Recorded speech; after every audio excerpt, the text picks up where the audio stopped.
This isn't a video about pensions or investing or making your money work harder. There are plenty of great videos out there for that. This one's about something more personal, about how we actually feel about money in the second half of life. I hear it all the time in the indie community. I feel behind, I feel guilty for spending on myself, I avoid looking at my bank account. And add to that the fact that many of us might live a lot longer than we planned for. According to the 100-year life, a lot of people in their 50s and 60s today could easily have 30 or 40 years ahead. That's not winding down, that's a whole new chapter and it needs a different mindset. Today I'm meeting Carolyn, someone who works with people just like us, not to sell products, but helping people feel more at ease with their finances. I'm bringing your questions with me. Let's see what she has to say.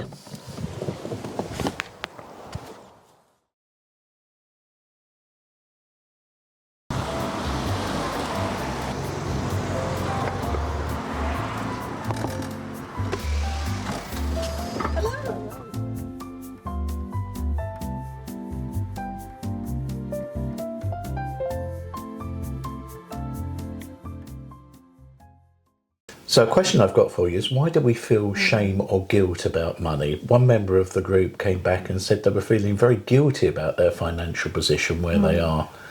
Why does that happen and what can we do about it?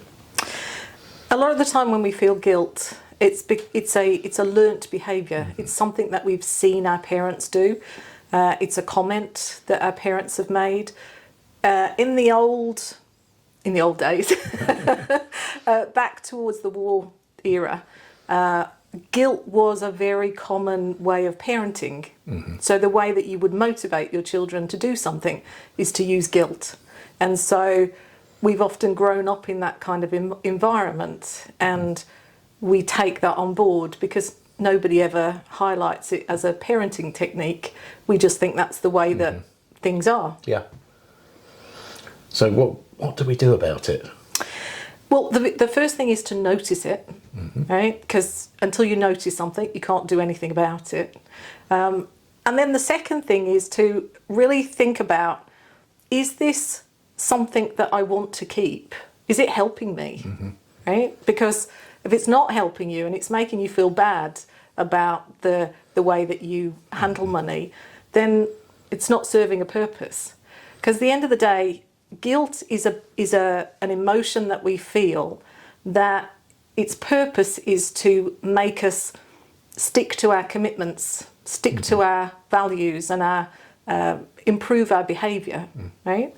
But if it's not doing that, then it's misaligned, it's misguided, yeah? And so one of the things we can do is actually give it back to our parents.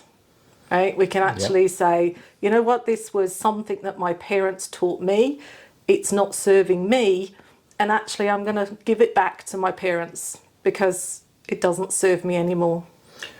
So pass it back. Yep. And don't pass it back. And don't accept it for ourselves. Absolutely, yeah. Now, another thing that's come from the group is people saying, it's too late, I can't change. You know, I'm in my 60s and 70s. And it's just a bit too late for me to be any different. So what are your thoughts about that? Absolutely not. It's never too late to do something about your finances. If you want to change something, you know, if you want to change what you eat, right, you can do it, can't you? You just wake up, you make a decision, you wake up the next morning, you do something different. So yes, it can feel hard to do it because there's a lot of history behind the way that you're currently handling your money, but it is absolutely possible to change no matter how old you are or how old you feel. Yeah. And I guess probably quite helpful to get some help to do it. Yes. I mean, obviously, if you do access help, if you do access somebody who specialises, like me, who specialises in changing behaviour, it will make it a lot quicker for you. But there's absolutely no reason why you can't do it on your own, as long as you have the support of a family member or a friend, somebody who's going to kind of remind you when you slip back into those old habits, someone who's going to remind you, hey, come on, you said that you were going to do this, right? Now, when I spoke to the group, this one came out really high. You know, why do I feel guilty about spending money on me? You know, it almost gets to the point where I won't because... Yeah, yeah. Again, part of it is that we grew up in an era where guilt was very much a tool, a tactic for making you to do things. So that's part of the reason. Also, I think in that sort of post-war generation, there wasn't a lot of money and there wasn't a lot of things. So what money our parents did have had to be very carefully distributed to make sure that the food was put on the table and that the essentials were covered, and there wasn't a lot of money sort of left over. But we don't live in that day and age anymore. So there is a lot more, most families are not living on the poverty line. They might be struggling to perhaps get that new television or to buy the things that they would like, but they're desires, not needs. So we can often feel guilty because, again, it's that historical thing of, well, mum and dad struggled. Yeah. We saw our parents struggle with money. And so we believe that that's how we should struggle, that we should feel like that. I certainly, as a child, had lots of homemade toys. And I learned fairly early on that there weren't big bucks to go to the toy shop with. Yeah. And I suppose those things stay with you. They do. And it's recognising that a lot of those things that our parents did back then were actually really good strategies. I made most of my children's toys when they were very young, not because I couldn't afford them, but because I didn't want to create more landfill and more, I wanted to protect the environment. So there's still really good reasons for doing that, but we're not doing it because we don't have the money. It's for other reasons that we do it. So we're making a better choice, really. So we're making a better choice, yeah. And we're thinking about the consequences of what we're purchasing. So one of the things I'm quite interested in finding out are what are the common traps that people fall into once they go past 50? Are there any patterns, anything we can look out for? Yes, most definitely. I think the big one that a lot of people fall into is, first of all, not being on top of their finances. They've sort of muddled through. They've been making a wage. They've been perhaps putting some money on one side for a pension, but they haven't really looked at their spending. They haven't really looked at the way that their money is working for them or not working for them.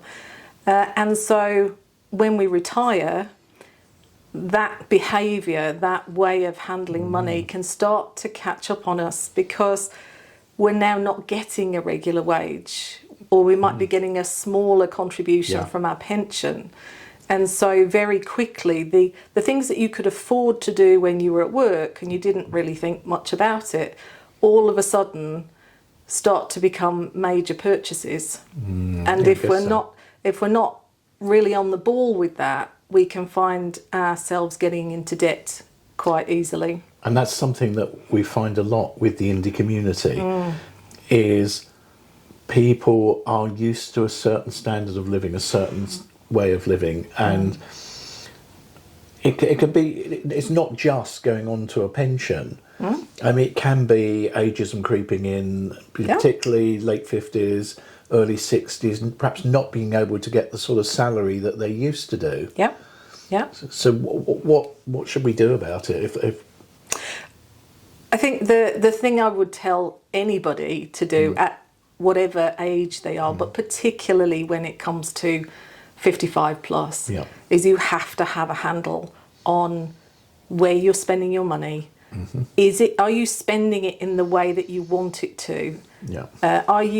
Is it supporting your values, right? And are you spending it in a way which makes you feel fulfilled and happy? Or is it just being frittered away on, Costa coffees and things that don't really add value to your life? this is kind of the big problem, isn't it? The fact that you don't know how long you're going to be around for. Yeah. You might need care, you might need to pay for care. Yep. And there is this balance, you know. I've spoken to people quite recently who've said that they're worried about not having the money to pay for care later on in life. And some who are worried about having the money for care because, Yeah.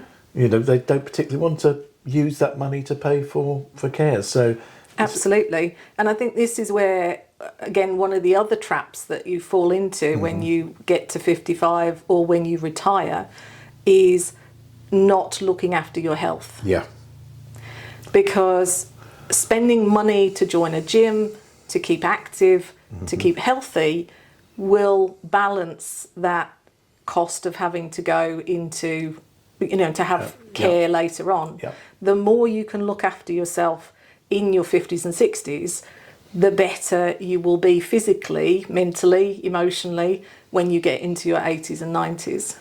so it's not necessarily how much you've got, but it's how you spend it. It's how you're spending it, yeah.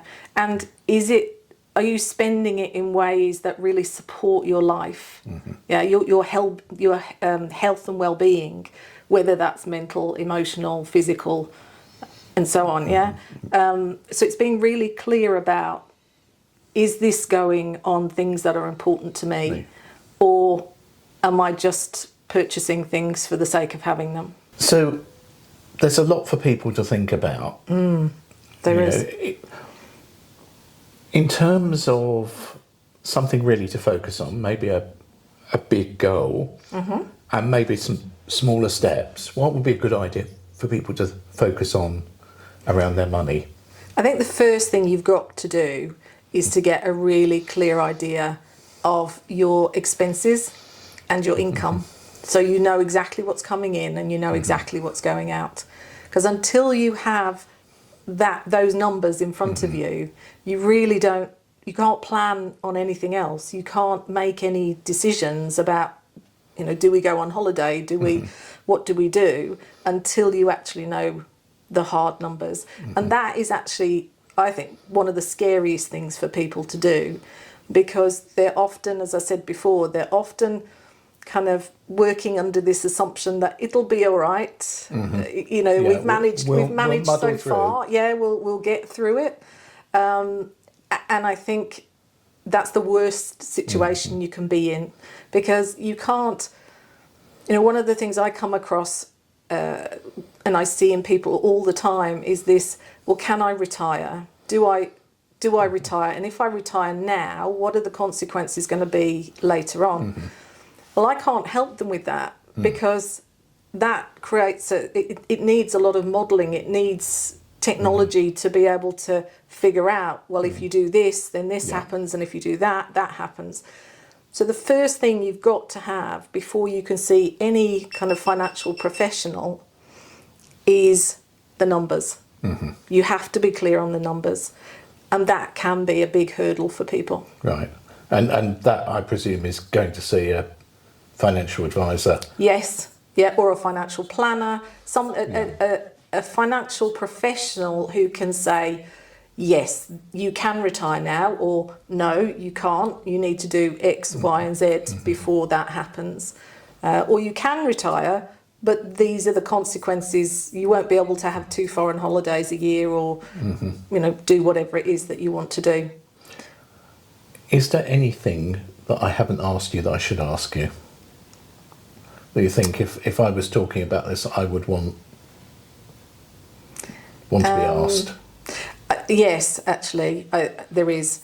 What we've talked about so far is very generic. Yeah. Right? And what I see in a lot of couples is that often the male is handling the finances. Yeah. Right? And the female, the wife or partner is not really that involved in the financial aspects of it. And so one of the things that I'm sort of on a mission to do is to encourage women to get more involved in the finances. Again, it's partly a cultural, it's partly a historical reason why they haven't done that, because we haven't had role models to be able to see women actually take an equal responsibility for money. So we haven't got that. But I see time and time again where the women are often left widowed and they don't have any knowledge of the financial aspects of what the husband has left. And that's also often with increasing age as well. So they perhaps don't have the confidence or the ability to go and find that information out.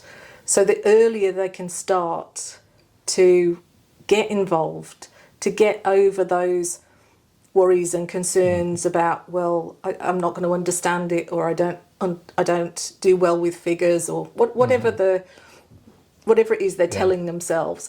The earlier that they can get past that and get involved, the better they will be prepared for, let's face it, statistically they're going to be the ones who are left to handle that financial stuff.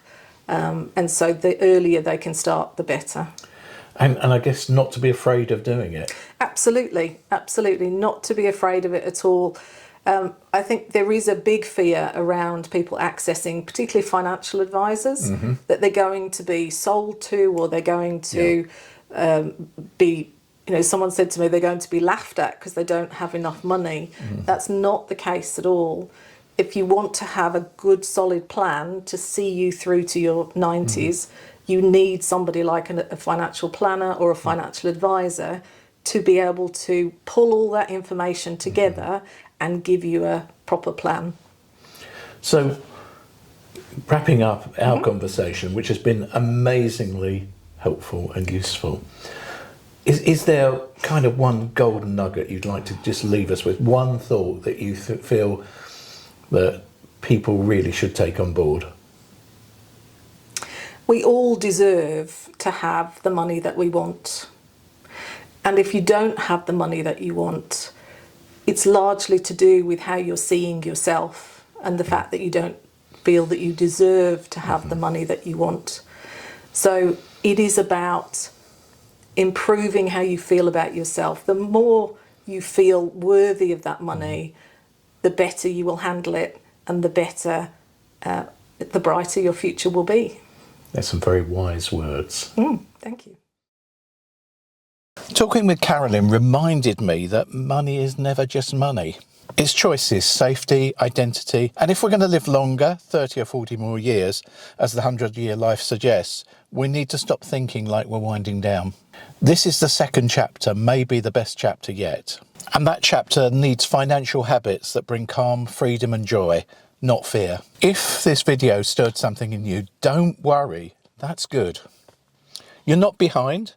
You're just ready for a new way of thinking about money. Leave a comment below. What's your relationship with money right now? And if you want a more honest conversation about money, subscribe now to this channel and go over to imnotdoneyet.co.uk and join the community. We're living longer.